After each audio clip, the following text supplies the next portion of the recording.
अस्सलामुअलैकुम वरहमतुल्लाहि वबरकातुहू। आज हम प्रोबायोटिक के ऊपर डिस्कस करेंगे।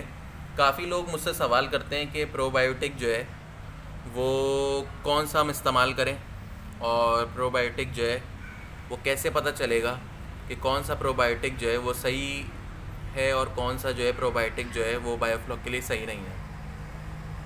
देखिए, सबसे पहली जो बात है ना वो ये है कि प्रोबायोटिक जो है वो आप कोई सा भी ले लें, कोई सा भी आप प्रोबायोटिक ले लें, अगर उस प्रोबायोटिक के अंदर इस तरह से फ्लॉक बनता है, अगर इस तरह से फ्लॉक बन रहा है उसके अंदर, तो फिर तो वो प्रोबायोटिक सही है। ठीक है, जैसे आप देखें ये आपको जो है ना पार्टिकल्स नज़र आ रहे हैं।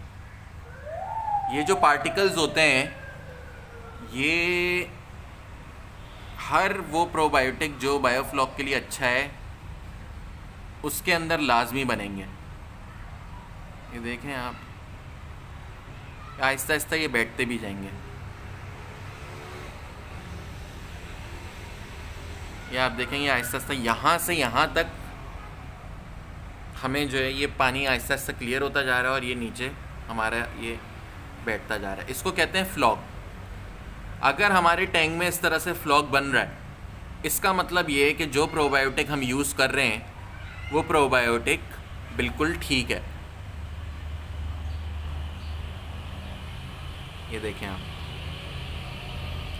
अब सारी बात ये आ जाती है, इसको अभी हम यहाँ रख देते हैं। अब सारी बात ये है कि हमें ये कैसे पता चलेगा कि हम जो प्रोबायोटिक यूज़ कर रहे हैं उसमें कौन कौन सी ऐसी चीज़ें हमें जो ऐड करनी पड़ती है। हमें ये फ्लॉक बनाने के लिए प्रोबायोटिक में नमक, चूना, मोलाइसिस, ये वो सारी चीज़ें जो ऐड करनी पड़ती हैं, जिसकी मदद से फिर आहिस्ता आहिस्ता हमारे टैंक में फीड डलती रहती है और फीड की मदद से जो है हमारा ये फ्लॉक तैयार होता रहता है। इतना फ्लॉक तैयार होने के लिए हमें काफ़ी टाइम चाहिए होता है। ये ऐसा नहीं है कि ये आपने वाटर प्रिपरेशन की और आपका जो है ना ये फ्लॉक जो है फौरी तौर पे तैयार हो जाएगा। बेसिकली ये फ्लॉक है क्या? ये फ्लॉक वो चीज़ होती है कि जो वेस्ट हमारे टैंक में जमा होता है, जो मछली हमारी फीड लेती है, 25% इस्तेमाल करने के बाद 75% जो वो ज़ाया कर देती है। फीड की जो मिक़दार होती है उसका सिर्फ वो 25% अपनी बॉडी पे लगा पाती है, बाकी 75% वो वेस्ट ज़ाया कर देती है। तो ये जो हमारा प्रोबायोटिक है ये क्या करता है कि ये हमारे प्रोटीन सेल्स बनाता है। प्रोटीन सेल्स भी इसी को कहते हैं, ये फ्लॉक को ही प्रोटीन सेल्स कहते हैं। अब ये प्रोटीन सेल्स क्या करते हैं? ये प्रोटीन सेल्स हमारे टैंक में काफ़ी चीज़ों में मददगार होते हैं। बहुत सी मछलियाँ हमारी ऐसी हैं जिनको हम फ़िल्टर फीडर कहते हैं, ये वो कंज्यूम करती हैं इस फ्लॉक को। इस फ्लॉक की वजह से आपके टैंक में मछली में कोई बीमारी नहीं आती, आपकी मछली में किसी भी तरह की जो है कोई स्ट्रेस की ताकत जो है वो बढ़ जाती है, स्ट्रेस लेने की जो एक होती है ना क़ुव्वत, वो इंक्रीज़ हो जाती है। अब इसके बाद हम ये बात करते हैं कि बायोफ्लॉक में किस तरह हमें पता चलेगा कि हमारा प्रोबायोटिक सही नहीं है। ये सिर्फ उसी सूरत आपको पता चलेगा कि जब आपने एक टैंक में जब एक प्रोबायोटिक यूज़ किया, तो वो प्रोबायोटिक यूज़ करने के बाद अगर 1 महीने के अंदर आपका इतना फ्लॉक बनना स्टार्ट हो जाता है, थोड़ा बहुत भी फ्लॉक बनना स्टार्ट हो जाता है, 15 दिन 20 दिन के अंदर अगर आपने इतना फ्लॉक भी स्टार्ट हो गया बनना, तो आप समझें कि आपका जो प्रोबायोटिक है वो सही है, वो बायोफ्लॉक के ही लिए है। लेकिन अब हमें समझना क्या है, बहुत से प्रोबायोटिक इस तरह के हैं, जैसे कि आपको एक एग्जांपल दिखाते हैं। अब आप ये देखें कि ये जो पानी है हमारे पास, ये बायोफ्लॉक में एक दूसरा कल्चर कहलाता है। ठीक है ना, बायोफ्लॉक में 2 चीज़ें होती हैं, एक होता है ब्राउन वाटर कल्चर, एक होता है ग्रीन वाटर कल्चर। अभी ग्रीन वाटर कल्चर के अंदर जो हम दूसरा कल्चर कर रहे हैं, ये किसी और का प्रोबायोटिक इस्तेमाल कर रहे हैं हम टेस्टिंग के तौर पे। एक साहब का प्रोबायोटिक हम ये इस्तेमाल कर रहे हैं। लेकिन अब इसमें जो है ना, हमें ये चीज़ देखनी पड़ेगी कि हमारा जो इसके अंदर फ्लॉक बन रहा है वो किस हिसाब से बन रहा है।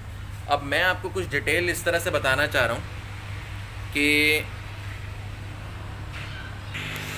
अगर कोई भी हम प्रोबायोटिक यूज़ कर रहे हैं, ठीक है, और वो हमारे टैंक में अगर इस तरह का फ्लॉग नहीं बना पा रहा, तो इसका मतलब ये है कि उसके अंदर काफ़ी हद तक हेट्रोट्रॉफिक बैक्टीरिया नहीं है, उसके अंदर नाइट्रीफाइंग बैक्टीरिया है। अब नाइट्रीफाइंग बैक्टीरिया हमारा क्या करता है? नाइट्रीफाइंग बैक्टीरिया वो बैक्टीरिया होता है जो हमारे टैंक के अंदर एमोनिया तो ख़त्म कर सकता है, लेकिन जो हमारे टैंक के अंदर प्रोटीन सेल्स बनाने का अमल है बायोफ्लॉक में, जिस तरह से हमारे बायोफ्लॉक में प्रोटीन सेल्स बनते हैं। देखें, दो तरह की टेक्नोलॉजी है। एक है आरएएस सिस्टम। आरएएस सिस्टम क्या था? जिसके आरएएस सिस्टम के अंदर दो चीज़ें थी। आरएएस सिस्टम के अंदर होता ये था कि आपके जो टैंक है, ठीक है, इसके साथ एक फ़िल्टर लगा हुआ होता है। वो फ़िल्टर क्या करता है? वो फ़िल्टर आपके टैंक में से जितनी भी गंदगी होती है वो निकाल लेता है, और उसके साथ ही एक और ऐसा रिजर्वायर बना हुआ होता है, ऐसा एक छोटा सा सेटअप बना हुआ होता है जिसके अंदर नाइट्रीफाइंग बैक्टीरिया होता है। अब नाइट्रीफाइंग बैक्टीरिया क्या करता है कि उसके अंदर जो एमोनिया होता है उसको वो ख़त्म कर देता है। एमोनिया ख़त्म होने से क्या होता है कि एमोनिया जब हमारे टैंक में से ख़त्म हो जाता है तो हमारा पानी फिर साफ़ हो जाता है। हमारे पानी में दो चीज़ें हैं, एक तो गैसेज हैं एमोनिया नाइट्राइट की, और दूसरी चीज़ जो है वो है स्लज, जो हमारे टैंक में मछली के वेस्ट से तैयार हो रहा है। अब आरएएस सिस्टम में क्या होता है? आरएएस सिस्टम में वो सारा स्लज तो वो फ़िल्टर निकाल लेता है, और जो गैसेज हैं नाइट्रीफाइंग बैक्टीरिया की मदद से वो एमोनिया से नाइट्राइट और नाइट्राइट से नाइट्रेट में कन्वर्ट हो जाती है। और नाइट्रेट आपको पता है कि हमारे टैंक के लिए हार्मफुल नहीं होता। लेकिन बायोफ्लॉक में कोई फ़िल्टर तो होता नहीं है, तो बायोफ्लॉक में अगर हम नाइट्रीफाइंग बैक्टीरिया यूज़ करेंगे तो हमारा एमोनिया तो ख़त्म हो जाएगा, एमोनिया की जो गैसेस हैं वो तो ख़त्म हो जाएंगी, और हमारे टैंक में जब हम एमोनिया को चेक करेंगे तो ये ज़रूर आएगा कि हमारे टैंक में एमोनिया नहीं है, लेकिन नीचे जो हमारा स्लज है उसको जो है हमारा जो स्लज जो है उसको प्रोटीन सेल्स में कन्वर्ट नहीं करेगा नाइट्रीफाइंग बैक्टीरिया। प्रोटीन सेल्स क्या होते हैं? जो मैंने आपको अभी फ्लॉक दिखाया, मैंने आपको जो फ्लॉक दिखाया, अब फ्लॉक के अंदर अब जो आप देखें कि जो पार्टिकल्स घूम रहे होते हैं ना, उसी को ही नाइट्रीफाइंग बैक्टीरिया कहते हैं, ठीक है, उसी को ही नाइट्रीफाइंग बैक्टीरिया कहते हैं हम। अब ये मेन जो चीज़ है ना वो ये है कि अब हमने ये पानी को तैयार किया है। फिर से आप ये देखें कि अब ये जो पार्टिकल्स हमें नज़र आ रहे हैं ना, इसी को ही प्रोटीन सेल्स कहते हैं हम। ये आप देखें, आपको नज़र आ रहे होंगे, इसी को ही हम प्रोटीन सेल्स जो कहते हैं। ये सिर्फ उसी सूरत बनेगा अगर हमारे टैंक के अंदर हेट्रोट्रॉफिक बैक्टीरिया होगा। हेट्रोट्रॉफिक बैक्टीरिया क्या करेगा? हमारे वेस्ट को प्रोटीन सेल्स में कन्वर्ट करेगा। जब प्रोटीन सेल्स में कन्वर्ट करेगा तो हमारे टैंक में जितनी भी चीज़ें चल रही होंगी वो प्रॉपर तरीके से चल रही होंगी, और हमारी मछली इसमें बीमार नहीं होगी। हमारी मछली के लिए इसमें हर वक्त जो है एक्स्ट्रा फूड अवेलेबल होगा। और फ्लॉग ऐसी चीज़ है जिसके ज़्यादा खाने या ना खाने से मछली की बॉडी में कोई नुकसान नहीं होता। जैसे कि अगर फ़िश ज़्यादा फीड खा ले तो वो ज़्यादा खा के भी उसके जो है ना क्या नाम है, उसमें बीमारियां आ सकती हैं। जैसे कि आपने सुना होगा, अक्सर डॉक्टर्स का कहना ये होता है कि इंसानी बीमारी या जितनी भी बीमारियां हैं उसका 90% जो उसकी वजह होती है वो आपके जो है ना पेट से ही होती है। अगर आपका पेट सही है तो आपके पास ना इस तरह का कोई ख़ास ऐसा मसला आता नहीं है। तो जिस तरह फ्लॉक जो है वो हमारी फ़िशेस का जो डाइजेशन सिस्टम होता है ना, जो हमारा पेट में जो इनके जो सारा वो होता है, सिस्टम होता है, उसको वो इस तरह प्रॉपर तरीके से चला रही होती है, इस प्रॉपर तरीके से चलाता है कि हमारी मछली बीमार नहीं हो पाती है। और अगर वो ज़्यादा खा भी लेती है तो वो उसको हज़म करने में कोई ऐसे मसले मसाइल नहीं आते हैं। तो सारी बात ये है कि हमें कैसे पता चलेगा कि हमारे पास जो प्रोबायोटिक यूज़ कर रहे हैं वो नाइट्रीफाइंग प्रोबायोटिक है या वो हेट्रोट्रॉफिक प्रोबायोटिक है। अगर वो हेट्रोट्रॉफिक प्रोबायोटिक नहीं है तो वो बायोफ्लॉक में आपको महीने 1.5 महीने बाद तकलीफ़ दे सकता है। वो आपकी मछलियाँ मरना शुरू हो जाएंगी। आप कहेंगे कि ये हमसे चीज़ें कंट्रोल क्यों नहीं हो रही।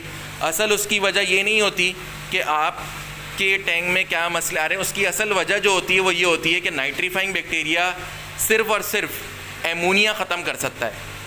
अच्छा, अब हम बात करते हैं कि हम बायोफ्लॉक में मोलाइसिस क्यों डालते हैं। मोलाइसिस डालने की वजह यही होती है कि हेट्रोट्रॉफिक बैक्टीरिया को, हेट्रोट्रॉफिक जो बैक्टीरिया होता है जो बायोफ्लॉक के प्रोबायोटिक के अंदर होता है, इसके अंदर इसको बहुत लाजमी तौर पे कार्बन की ज़रूरत पड़ती है। अब जब तक हमें कार्बन नहीं मिलेगा, मतलब हेट्रोट्रॉफिक बैक्टीरिया को जब तक कार्बन नहीं मिलेगा वो एमोनिया को नहीं खा सकता। अब जैसी ही हेट्रोट्रॉफिक बैक्टीरिया को कार्बन मिलता है, वो और कार्बन मिल के आपके टैंक में से एमोनिया को ख़त्म करना शुरू कर देते हैं। और जो आपके टैंक के अंदर वेस्ट होता है, जो भी मछली का जो वेस्ट जमा हो रहा होता है, उस वेस्ट को वो प्रोटीन सेल्स में कन्वर्ट करना शुरू कर देते हैं। इसी के मुकाबले में नाइट्रीफाइंग बैक्टीरिया जो होता है उसको किसी भी तरह के कार्बन की नीड नहीं पड़ती। जैसे कि आपने देखा होगा कि हमारे जो एक्वेरियम, जो हमारी मछली के जो एक्वेरियम होते हैं, उसमें आपने एक चीज़ नोट की होगी कि आप जब किसी भी एक्वेरियम शॉप पे जाते हैं तो उसने अपने एक्वेरियम के अंदर जो है ना एक फ़िल्टर लगाया हुआ होता है। वो फ़िल्टर क्या कर रहा होता है, वो फ़िल्टर मछली का जितना भी वेस्ट होता है उसको अपने अंदर जो रोक रहा होता है और बाकी साफ़ पानी को बाहर फेंक रहा होता है। तो फिर हम ये क्यों नहीं सोचते कि नाइट्रीफाइंग बैक्टीरिया जो है वो आपके जो एक्वेरियम का जो टैंक है उसमें एमोनिया क्यों नहीं बनता। उसमें एमोनिया ना बनने की वजह यही होती है कि उसमें नाइट्रीफाइंग बैक्टीरिया उस पानी को ऑटोमेटिक सही कर देता है।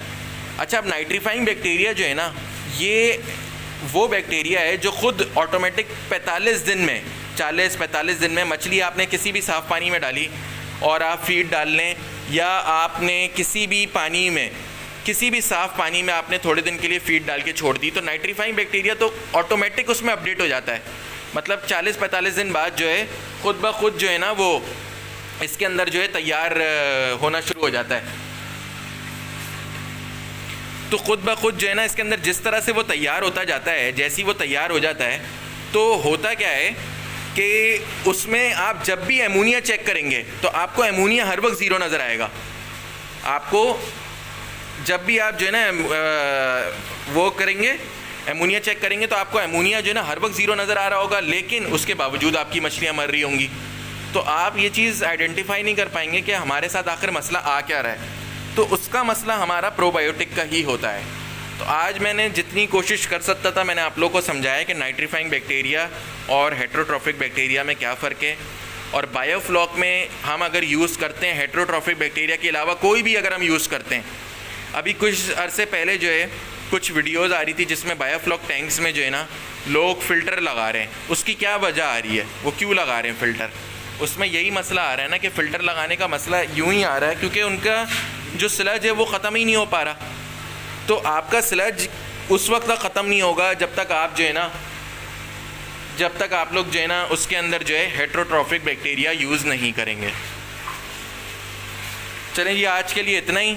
मैं जितने आपको प्रोबायोटिक के हवाले से गाइड कर सकता था कर दिया है मैंने। इसके अलावा अगर मज़ीद क्वेश्चंस हैं तो आप जो है इसी वीडियो के कमेंट बॉक्स में कमेंट करें।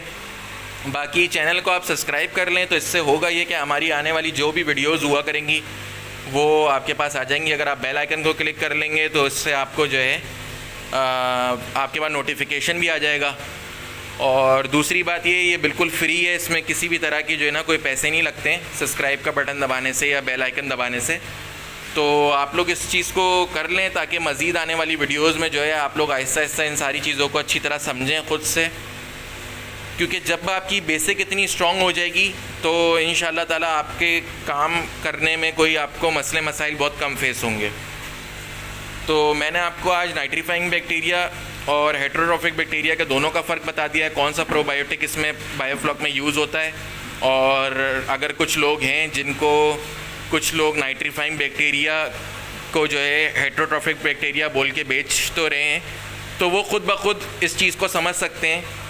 तकरीबन 15 दिन 1 महीने बाद वो ख़ुद इस चीज़ को समझ जाएंगे कि अगर हमारे टैंक के अंदर फ्लॉग नहीं बन रहा तो वो इसका मतलब यही है कि वो नाइट्रीफाइंग बैक्टीरिया ही है, वो हेटेरोट्रॉफिक नहीं है। क्योंकि फीड अगर डली है, मछली वेस्ट कर रही है, आप प्रॉपर तरीके से मोलाइसिस डाल लें, सारी चीज़ें प्रॉपर तरीके से चला रहे हैं और उसके बावजूद फ्लॉग ना बने, तो वो फिर नाइट्रीफाइंग बैक्टीरिया है, वो हेटेरोट्रॉफिक बैक्टीरिया नहीं है। ठीक है जी, आज के लिए इतना ही। ओके, अल्लाह हाफ़िज़।